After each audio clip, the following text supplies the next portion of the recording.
Welcome back to the Colonel and the Coach on Authentic Leadership with the Colonel and the Coach. We are very pleased to be joined by a special guest and his family today, Tyler Lagasse, his mom, Deb, and father, Ron. Tyler's a friend of mine. We met years ago, and Tyler would probably know better than me, but we've stayed in real good contact. I would say he's an inspiration. He is an author. He is a speaker. He's a Special Olympics athlete. He's a Flutie Fellow. He's got 19 gold medals at the state golf level. He's got 1 gold medal at the U.S. Games, 3 silver medals for golf, and then in the World Games has a bronze medal in skiing. Again, just can't thank you guys enough for taking the time, and it's been a little bit too long, Tyler, so thanks for reconnecting tonight. Thank you. We usually like to start just with maybe a small snippet about yourself, and maybe even Deb and Ron, you guys could chime in just about kind of the journey getting to here. What we'd really like to do is talk about a lot of Tyler's accomplishments, and obviously those don't come without incredible support from your family. So Tyler, how did you get from where you're at to be this elite golfer, traveling the world, traveling the country athletically, and spreading autism awareness? Well, to be perfectly honest, it's a very long story. Well, I was diagnosed with autism at a young age, and the next thing I know, I'm going to school that is so far from my home. I felt so left out. I've been going to 3 different special needs schools from the ages of 5 to 18. And basically, I graduated 20 years ago from Cotting School in Lexington.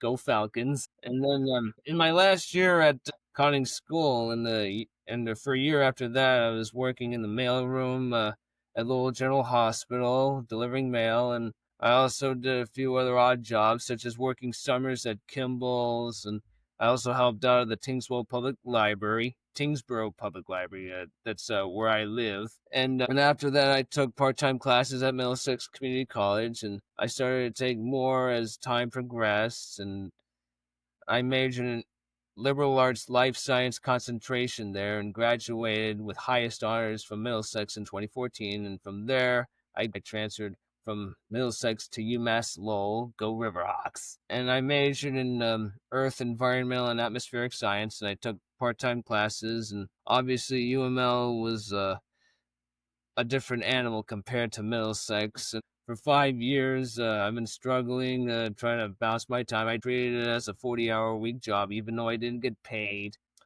One time, my first year, I ended up taking the wrong chemistry lab course. So I took chemistry lab 2 instead of chemistry lab 1. When I checked the grades, it said that I got an F. Like, what? This can't be right. I mean, it just can't be right. Anyhow, I was able to work things out with my advisor and a couple other people, and basically that grade was changed to an incomplete, and so I took the chemistry 1 lab in the next semester. That was 2015. It was also the first year I started driving myself to school, and it was at that time when we had all those snowstorms, and I couldn't even see, I couldn't look left or right because the snowbanks were so tall, 5 or 6 feet. It was a tough first year at UMass Lowell, but I got through it, and that I could take comfort in.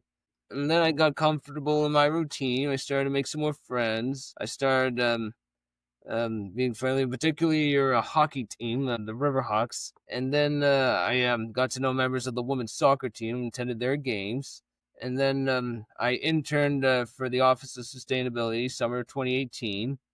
And then a year later, I graduated with a bachelor's in Earth, Environmental, and Atmospheric Science. That's amazing. And it is. And that's right in that time frame of the, somewhere in that probably 12, 13, 14 time frame is when you and I hooked up and played a little golf and became friends. And like I said, you're an inspiration to me. I had you talk to our team there. I had you talk to our team up here at Norwich.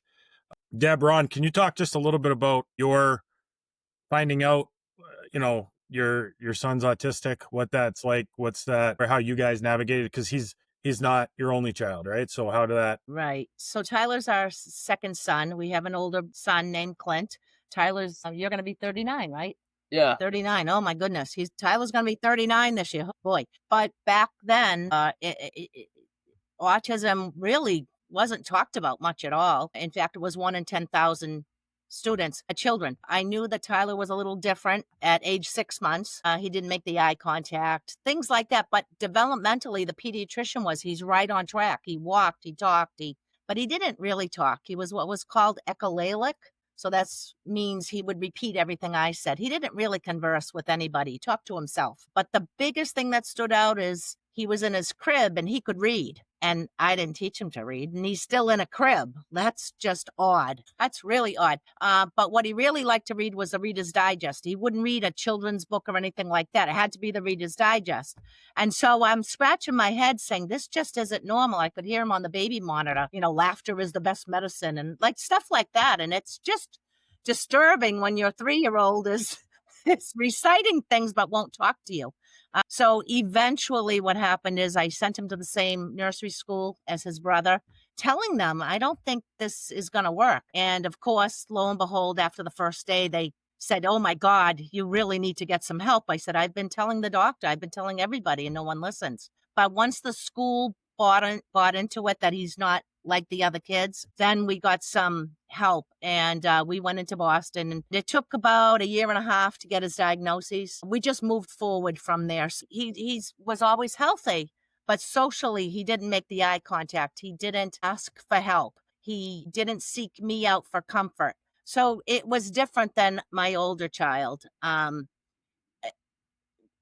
we just moved forward from there. Once we got some consultants and we brought them on board, teach me how to be a better mom for him, because there wasn't a book out there I could read that says do this, that, and the other. So that's where that journey began. And we've been on that train ever since, just seeking out professionals and taking their advice, working within our group of people that have this diagnosis and learning. And we're still learning and we're breaking down barriers, which is really the important thing, because every one of you knows someone that's on the spectrum. And how do you interact with us? How can we educate you better?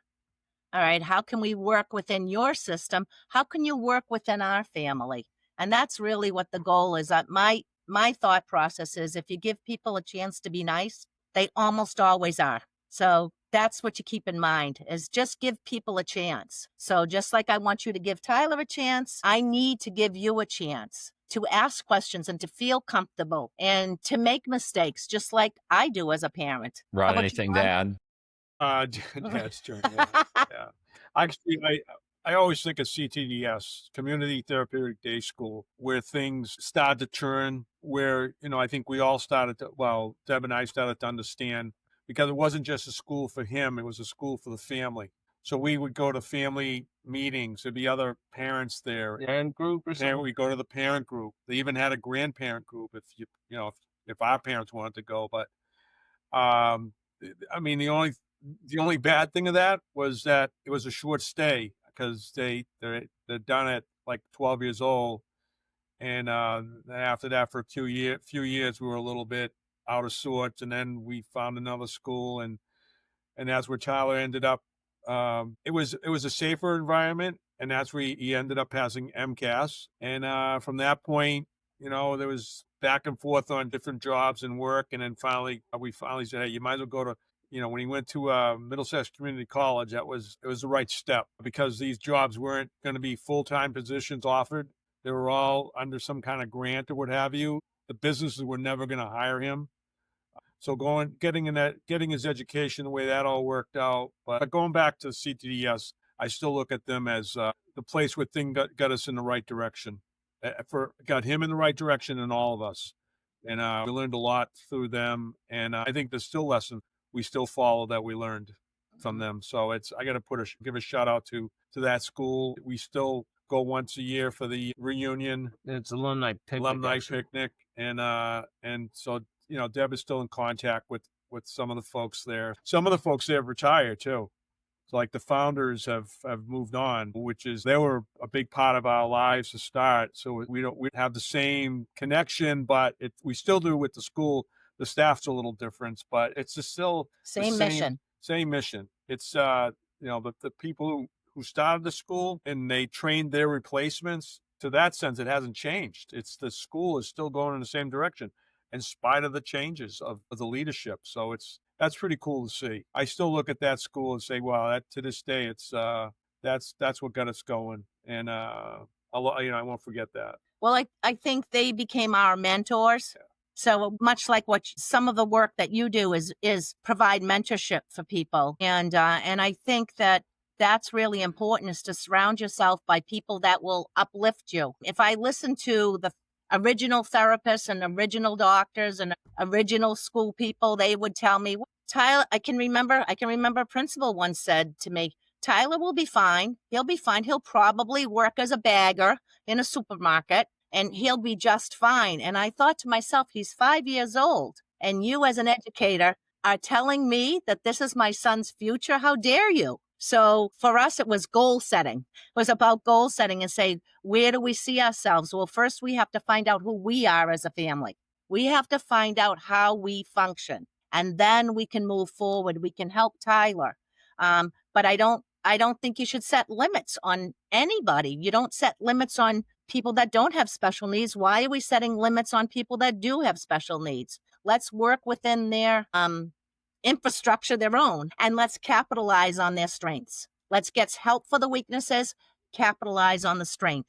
That's probably the most important piece. The thing about autism is that it's like poorly misunderstood. I mean, people keep underestimating people on the spectrum, and of course, that's where the Flutie Foundation comes in. I mean, they tap into people. They reach out to people. That's why they created this Stars of the Spectrum Talent Agency, to reach out to people who are not just on the spectrum, but people with incredible talents. You got musicians, singers, race car drivers, golfers like me, and among other people. I tell you what, I met them firsthand. In fact, 2 years ago, I was at Fenway Park for the 25th anniversary celebration. I was on stage doing some songs with Spectrum of Sound, the music group that I joined just before that. But I don't really do a lot of singing. I'm mostly focused on golf, and I'm too busy with my full-time job to find time to sing.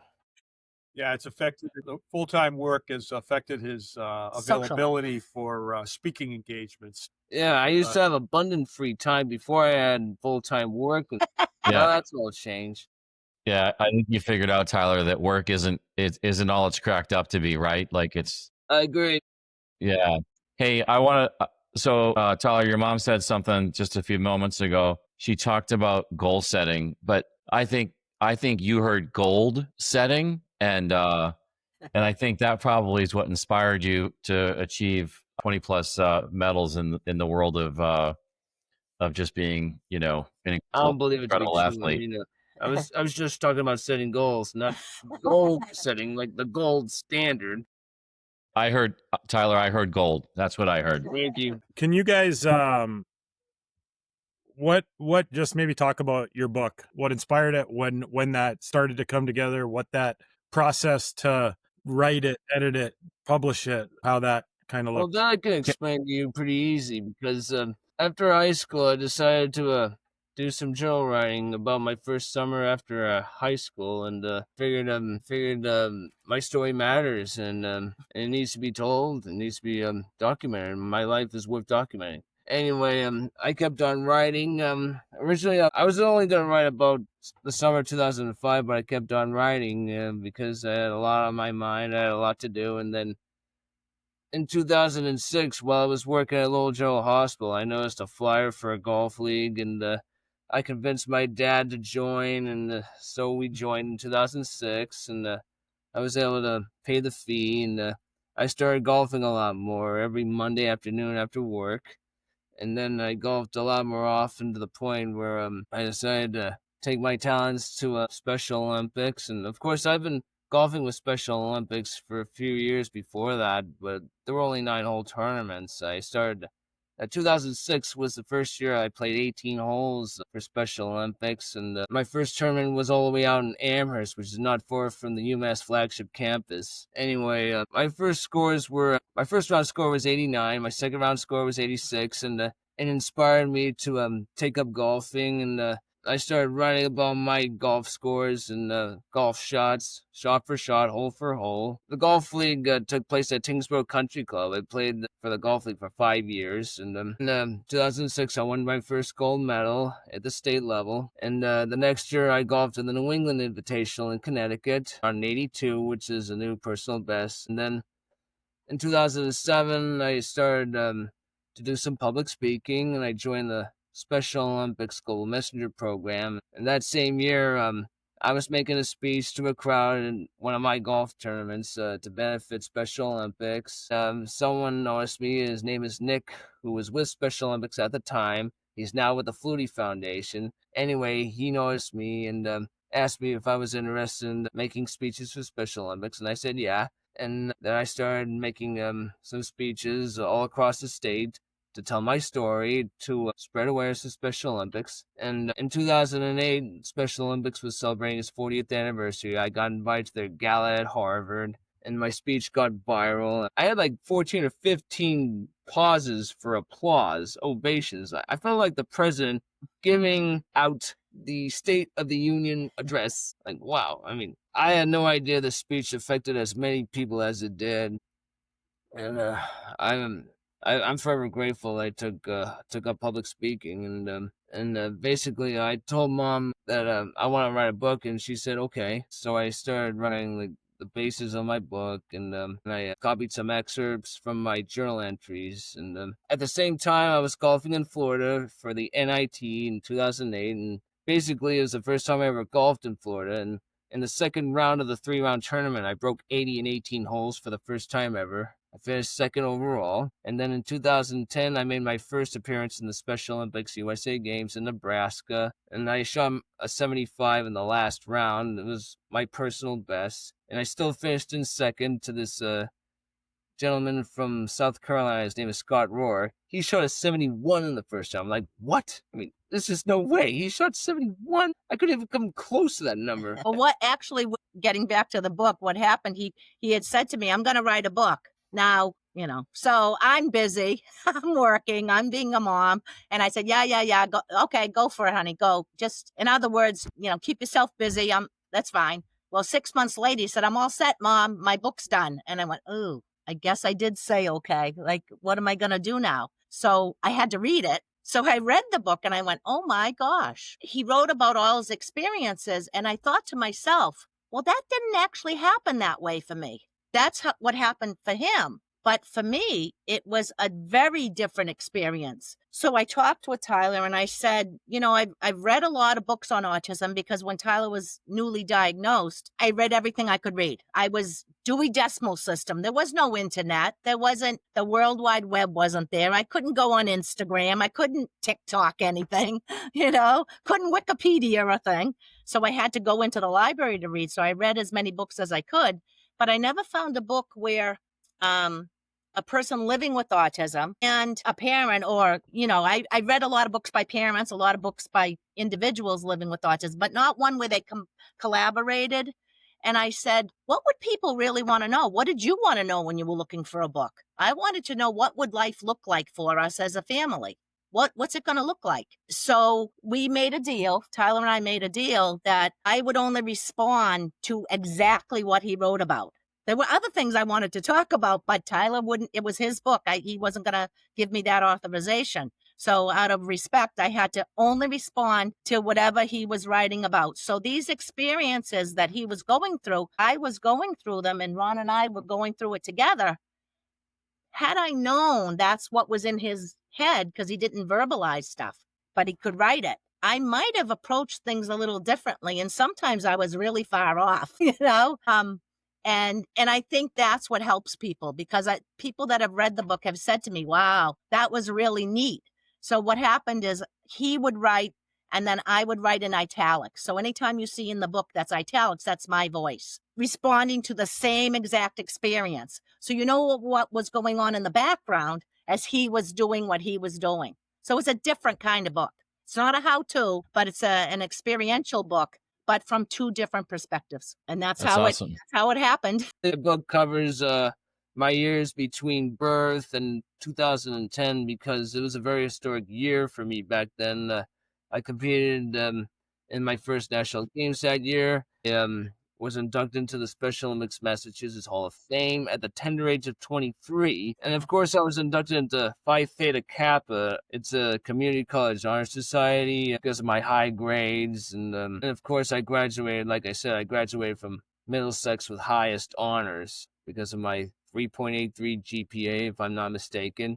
I know I was smart, but I just didn't have a place. I didn't have an outlet to display my smarts. So Tyler, so like what's on your bucket list? Like working 40 hours a week, definitely, I'm not sure that's on your bucket list, but let's just put that aside for a second. You've done so much, right? You've written a book, you've gotten unbelievable grades, you've gone to community college, you've gone to just whatever you want to call it, university, I mean, golf, skiing. I mean, you've traveled the country much more so than a lot of people have. If there's one or two things that you still would like to do, or even 10 things you'd like to do, what's on your bucket list? Like if you were king for a day, like what would you like to do? Oh, I'm trying to look up my bucket list It's myself. okay. We can find that later, honey. Yeah. Okay. Anyway, but what I can tell you is He has one. He has one. Because yeah, he keeps a lot of lists. I've done a Yeah, few of course he things, does. He's got journals. I love Tyler already. I've done a few Yeah. things on my bucket list, such as go to the Masters in 2017 and go to the U.S. Open in 2022 when it was held in Boston. Yep. And of course, I got to go to a couple of sites of the Olympics. Last year, I got to go to Utah to train Wow. with my ski team, competing for the World Winter Games the next year. And that was held in Torino, Italy, Salt Lake City and Torino. They hosted the Winter Olympics back-to-back, and the reason I went to Torino was because I want to win a medal for Bodie Miller because he competed in the Olympics in 2006 and as a heavy favorite, but didn't win a medal. And thankfully, I won a bronze medal. And I said, "This one's for you, Bodie." Oh, well, Bodie is from the great state of New Hampshire, so Yeah, I know he's from Franconia. It's like his playground is Cannon Mountain. absolutely, probably the coldest ski area on earth. So what do you want to, what are some of the things you want to accomplish There's only in your life? Not short term, like in the big picture. Well, that's a very difficult question for me to answer. I want to do what I love, and the rest will be history after that. And I love playing golf. I love to share my story. I love to write. I love to draw. In fact, when I was 3 years old, I drew the MTV logo.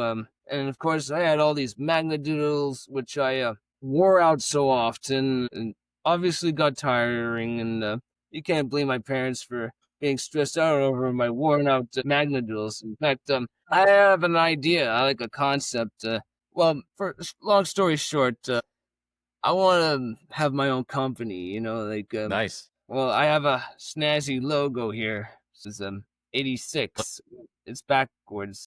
Anyway, Love it. want to know why I was inspired to start my own company? Because of a couple of years ago, when we're starting out the golf tour for Stars of the Spectrum, the Flutie Foundation, there was this 13-year-old kid. He's 13 now, but back then he was 11. His name is Carter Bonus. He's from South Florida. He has his own golf apparel business. He's the CEO, and the name of the company is Spectrum Golf. You'll love it. I mean, he gets his clothing, he gets his fabric from Egypt, and he has to wear comfortable clothes because of the humidity in Florida, and he loves golf so much. And basically, I created some designs for T-shirts and all that, and I have like a few hundred concepts, a few hundred designs and color schemes and all that. And I love it. So I mom love it. didn't give the okay to just like I did with the book that ended up costing me. I'm being a little guarded right now. I think he needs to work on his business career and maybe take some more courses in business. Yeah. So again, goal setting. So we have to look at the big picture and then dial it back. And then what are the things you can do that are going to put you on that trajectory so that you can succeed at being a business owner? Yeah, like I said, it's just my vision. I mean, in order to be successful, you have to have a vision. So we're pretty busy around here, as you can tell. Tyler keeps us on task. Tyler, you mentioned it. Deb, Ron, you mentioned it. And again, just truth be told, the first time Tyler and I played golf. I don't know if you remember, Tyler. We played at Yeah, I remember. It was 2013 in Drake, Massachusetts. It was Four Oaks Country Club. Yeah. The Riverhawks won the Northeast Regional against Wisconsin and UNH, if I'm not mistaken. And then before that, you absolutely steamrolled. Actually, fought Providence and BU in the Hockey East Championship weekend, and Connor Hellebuyck, believe it or not, the NHL MVP that he is, believe you and me, he was legit. So I renamed UMass Legit. Anyway, you won Hockey East. You were in the Frozen Four. And it was at the time my mom was battling breast cancer at the time, 2013. It was also the year of the marathon bombing. So she was getting radiation treatments in Boston. And basically, she was literally down the road from where the bombing took place. She left with a friend just hours before the blast. Anyway, she's in perfect health. Anyway, later in the summer, I met you and Eric Allen. I had a great time golfing. I totally appreciate you reaching out to me. And yeah, we played with I think the gentleman from, was it Kids? Yeah, Fred Wilkie from Kids and Disability Sports. As a matter of fact, that's how I got introduced to Special Olympics with Kids and Disability Sports. I played basketball and played halftime at a Celtics game. And I transitioned to golf. I also did track and field, and I started Alpine Skiing in 2010. That's amazing. So I have, I don't know exactly what tournament or what sponsorship, but I still have to this day, one of my golf umbrellas is a red and white, has a Riverhawk on one side and has the Kids logo on the other. I always think of Tyler when we went out there. And then you mentioned, Tyler, your ability to travel, meet people. You've met NHL and PGA. And if anyone follows Tyler on Facebook or any social media, I'm imagining, but I follow on Facebook, it seems like every time somebody wins, he's got a picture of him with the guy. It's like you're the good luck charm. Yeah, it's like everything I touch turns to gold. I mean, for example, like And Gary. he's so humble. Yeah. Except the bank account. 2012, I got invited to play golf at Congressional Country Club in Maryland. Tiger Woods was hosting this tournament, and the first time I saw him up close was like slow motion. Anyway, I got paired up with Gary Woodland the next day. We teed off at 6:10, 10 minutes after Tiger Woods tees off from the par 3 10th. And I got to meet him later in the program, but I'll get to that later. Anyway, I made a birdie on the 18th hole, and one of the caddies said, "You beat the pro." Like, wow. I made birdie, and Gary made par. But 2 holes later, 230-yard par 3, Gary Woodland uses a long iron, hits this perfect left to right fade. It's going right for the hole. I'm like, no way. It's in the hole. Like, no. It's the first time I ever saw a pro nail a hole-in-one up close. I mean, like, and of course, a year before that, on the exact same day, I was in Iowa for a golf tournament to benefit an autism charity. I make a long putt from 73 feet 7 inches. I ended up wearing a pair of FootJoy black shoes, and I told Gary Woodland about it about a hole or two later. He told me that's awesome, and I said, what you did back there was awesome. And then on the par 5-6 hole, I got to meet Tiger Woods. I got him to sign one of my hats in red ink. And then, of course, we finished the day. It was a pretty hot day. It was a good thing we golfed in the morning because it was going to be super hot later on. And we finished in 3rd in the Pro-Am. And later on, we get invited back to Congress for a private party. And Tiger Woods comes in. David Faraday would come in later. And I got Tiger to sign one of my hats. I told him he was the best. I wished him good luck in the tournament, which he won later on. And someone whispered into his ear that I finished in 3rd place in the Pro-Am. You know what he said? He said, congratulations. I'm like, whoa. I was not expecting it. Like, when someone as big a name as Tiger Woods comes up to you and says something like that, you know you did something special. And just for other people that don't golf out there, Gary Woodland went on to win U.S. Open at Pebble Beach, right? Yeah, he won 7 years later. Then I met J.J. Spawn in 2018, and he goes on to win the U.S. Open 7 years later. So, I mean, what's interesting is 4 athletes were invited to this Pro-Am down at Congressional, and they had caddies and what have you. And I remember going up to the caddy and saying, Well, Tyler does his own club selection, and he does okay on the course. That's all. And the gentleman you could tell he was disappointed that he got the special athlete. He was a little like, don't worry, I'm going to watch out for your kid. He'll be fine. He's not going to embarrass himself. I'll keep him out of trouble. And I was like, that isn't really what I'm talking about. But I kept my mouth shut, and Tyler gets up on the tee, and there I was taking a video of Tyler teeing off. What I should have taken a video was the caddy, because once Tyler hit the ball, the caddy's mouth just dropped, and he went, "We got a golfer." And I was like, well, I told you he golfs. I said, he'll look out for you. You'll be fine.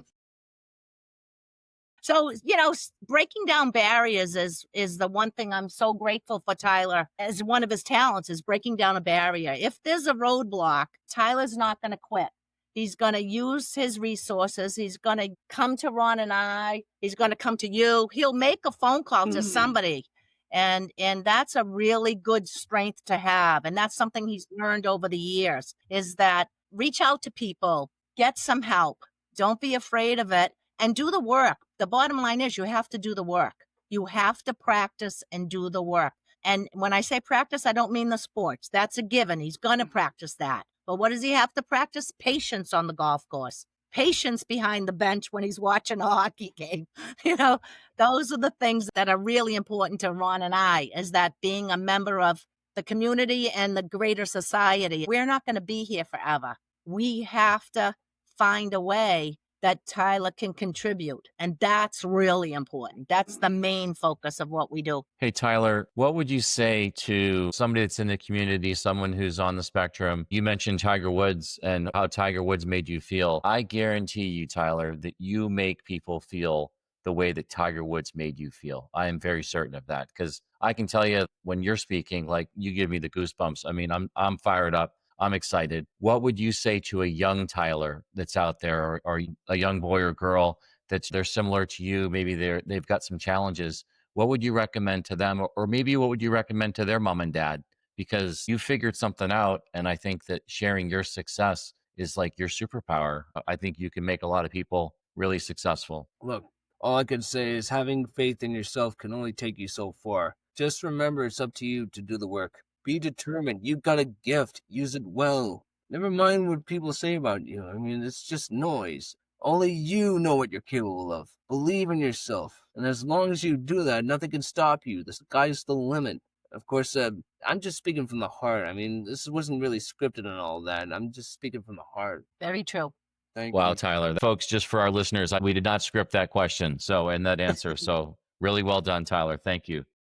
Can I also say one thing? Look for sources of inspiration, because, I mean, there are so many people that inspired me so much. You also want to know why I got into golf? I was 10 years old, and Tiger Woods won the Masters in 97, so I took up golf. But I've actually did miniature golf and driving range and pitch and putt before that. And, of course, the Happy Gilmore thing came out when I was 9. And then Tiger came on the scene, and I said to myself, this is what I want to do. And basically, I only golfed several years for fun and all that, just to get better. But I needed guidance. I needed mentorship. I needed to learn golf etiquette. And thankfully, there was a babysitter who was a member of a golf club. He played high school football in Tingsboro. Yeah, he took me golfing once in a while during the summer months. And basically, I learned a lot about life from him. I learned a lot about life through the game of golf. And I thank that friend for him. His name is Jared, by the way. Yeah, Tyler was featured on the Golf Channel one time, and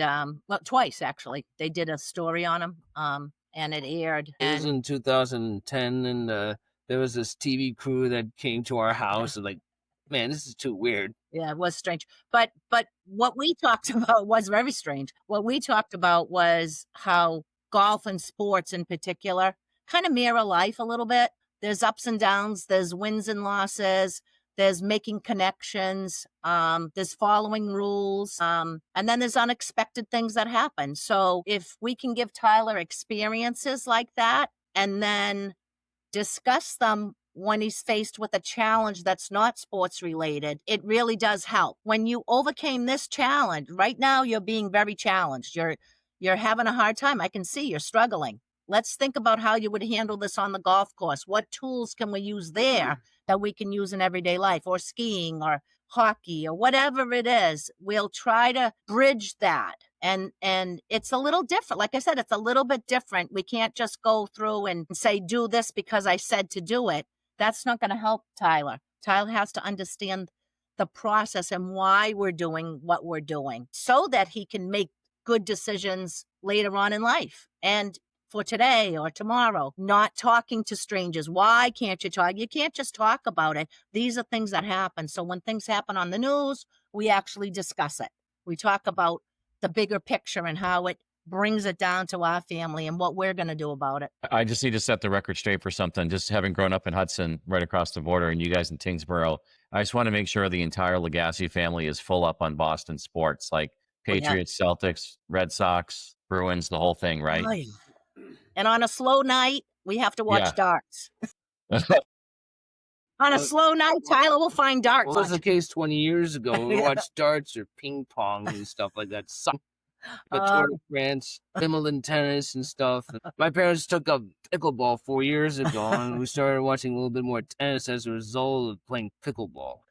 Tyler, I think you told me you might be the best of the family in pickleball. Is that true? I hope so. I mean, I really wouldn't go that far. I mean, my brother's the athlete of the family. I think his mother. I think it's me. All right. More than us. I think it's me. All right. I used to play a lot of pickleball, but I can't because of my full-time job. And of course, my brother is the athlete of the family, like I said before. He was a star soccer player in high school. He could have played college soccer, but he decided to become a plumber. What, Tyler, what year was it that you were with the Bruins as a flag waver in one of their cup runs? It was 2019. I was paired up with Mark Savard, one and only. I mean, his career cut short by a couple of cheap shot hits and stuff like that. And I mean, it was an honor to actually meet him. And while we were up there before the game started, as the big Bruins flag was being unfurled, Mark Savard was waving the flag like a madman. You can tell he missed Boston more than words can say. He was waving it so hard. I was just trying hard not to get hit. That was his first time back at the Garden since he had left the team. Hadn't been back to. It was pretty cool. He was pretty emotional.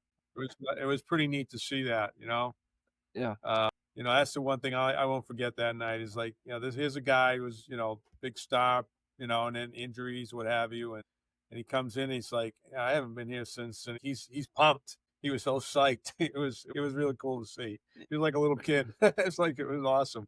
And he's right. I was concerned for Tyler because he was waving that flag pretty hard. I was a little bit lost in the moment, man. I mean, it's the playoffs after all. You can't blame Savard. I mean, I really wanted to go crazy myself, but I couldn't. I was just trying hard not to get hit. If I had my way, I'd be waving that tail and saying, "Let's go, let's go." So he has been able to golf with a lot of the Bruins. He usually works at the foundation, volunteers down with the Bruins Foundation. Yeah, they do so much good for the community.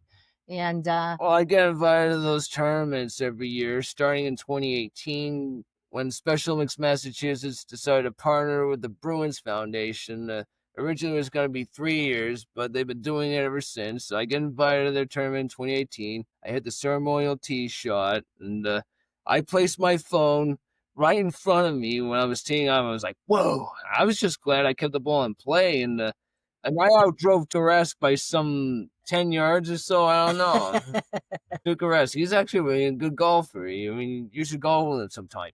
And of course, I've been doing it ever since. I've been going to every Bruins tournament every year but COVID 2020. And of course, the first two took place at the International, but nowadays it's held in Plymouth, which is twice, 3 times as long as the drive to Bolton, but I don't really mind it. I mean, there's no other place I'd rather be than with the Bruins. Wow. Tyler, when you and Deborah and you guys have mentioned strengths, and I don't know that I think it's easy to talk about Tyler in that world, but you mentioned Matt and I do some stuff. I don't think it's any different than what we do. And Deb, you mentioned before we talked, just succeeding with autism and focusing on strengths versus weakness. How long did it take you guys to get to that point? And then do you ever get challenged with that? Yeah, it does. What happens is I'm still looking. I'm still learning. What I would really like is to have someone older than us with an older child. Like, I'm always looking to see what's the next step. What do we need to work on now? We're not done, because we're never done. No one's ever done. I'm still working on me. And I just think it's important to surround yourself by people you can learn from. So we still have some challenges. Sportsmanship is one of them we're working on a regular basis. Tyler does not like it when the Riverhawks lose, and we have a hard time at the games. So we have left a few games because he's getting upset about the game. We bought our Riverhawks season tickets today. Yeah, we had a conversation before the purchase. And of course, one of the things, season. Yeah, the reason The expectation. the reason I decided to go for the whole season is because I also wanted to see them play at Lake Placid. It's one of those bucket list things for me because, and of course, that's a place where the Miracle on Ice happened. I have a lot of respect for that. I met Mike Rusignoni back in 2010. I met a lot of Olympians like Ali Raisman and Nancy Kerrigan and guys with Jimmy Pedro. Yeah, he was that judo player in 2010. He gave a speech to the state team that went to Nebraska for the USA Games in 2010. Anyhow, going back to topic, I want to go to Lake Placid because I want to pay homage to the Olympians that competed there, awesome. particularly the hockey team. And of course, like I said before, I went to Salt Lake City and Torino, and Lake Placid would make my third Olympic venue that I ever visited. And, well, who knows? I might go to Los Angeles or St. Louis. They had the Olympics there. And Vancouver, Montreal, and Calgary, they hosted the Olympics before. But getting back to your question, it's things don't always work out. It sounds like, Tyler's quite a success story, but there's a lot that it takes to get there. All right. I'll be honest with you. It takes a really strong husband. We have to work as a team. We absolutely have to work as a team. And what we've found is sometimes I'm just out of gas. I'm out of ideas. I've tried this. I've tried that. I've reached out to this person or that person when we're having a challenge with Tyler and not making much progress. And Ron's got my back, and he'll say, I got it, Deb. Take a break. And he'll go in a different direction that I didn't even think of. And he's just thinking on the fly, and I'll build off of that. Tyler's the beneficiary, but the bottom line is the beneficiary is the family and your community. Because if the community sees that you're okay and you're going to succeed, they're more willing to help. So you have to look beyond yourself. You have to put your ego, right? Just put it on the table. Don't worry about it. You're going to make a mistake, but your intentions are good, and you're trying your best. Hey, I know we're getting long in time. I just wanted Tyler just to share a few words, what he thinks about you, Mom, and you, Dad, and maybe Tyler, if you can talk about your brother, like what they mean to you, in life and on your journey, because they sound like really, really special people, and they've made a massive impact on your life and your family's lives. Let me just say that at least 90% of the development of the child comes from the parents. I mean, I'm blessed to have both parents together all my life, and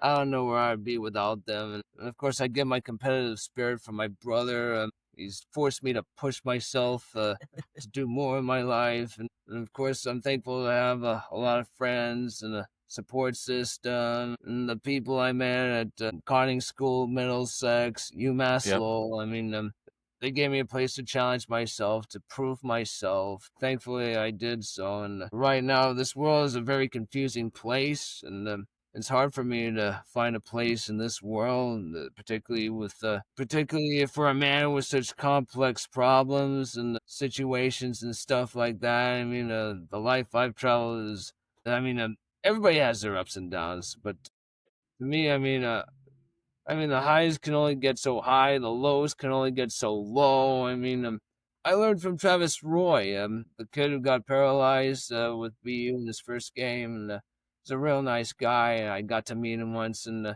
I read his book, 11 Seconds, and he told me it's okay to let your feelings go. It's okay to cry. It's okay to feel sad, because after all, we're only human. Right. Well, thank you, Tyler, and You're thank welcome. you, Ron, and thank you, Deb. I'm going to hand it back over to Cam, but just to Tyler's point, this world is a crazy place. One of the things Cam and I try to do is we try to recognize people and highlight people, before they're gone, when they're in the prime of their lives, like Tyler is, and mom and dad, for the amazing human beings that you guys are and what you guys have done as pathfinders in the world of autism. So thank you. Thank you. Thank you, Colonel. Nice meeting you. Ron, Deb, thank you guys so much. And Tyler, a very good friend of mine and an inspiration. I can't thank you guys enough for coming on. And I'm sure Ron and Deb, you guys thought I was crazy when I asked you guys to come up to Vermont, And we Tyler- hopped in the car. and you Too came much, up too and much you talked- fresh air up there. What's that? Only been to Vermont once before, and after skiing, and that hotel we stayed in months later got flooded. It did. But yeah, Tyler came up and dropped the puck. And just, again, you've never ceased to impress me, Tyler. So thank you for your friendship. And I got to tell you, when prior to us connecting on this, you had sent me like a text from a Bruins game. I think it was Eric Allen. You'd seen him. And, for you to think of me and just send a picture, like, it makes my day just to I hear was from. selling raffle tickets back then. It was Black Friday last year. Well, it makes my day when you think of me. So I Thank you. can't thank you guys enough. And honestly, guys, we're thrilled for this, and we'll look forward to continuing to track your progress. All right. Well, good luck on your new venture. Thank you. Thanks, Coach.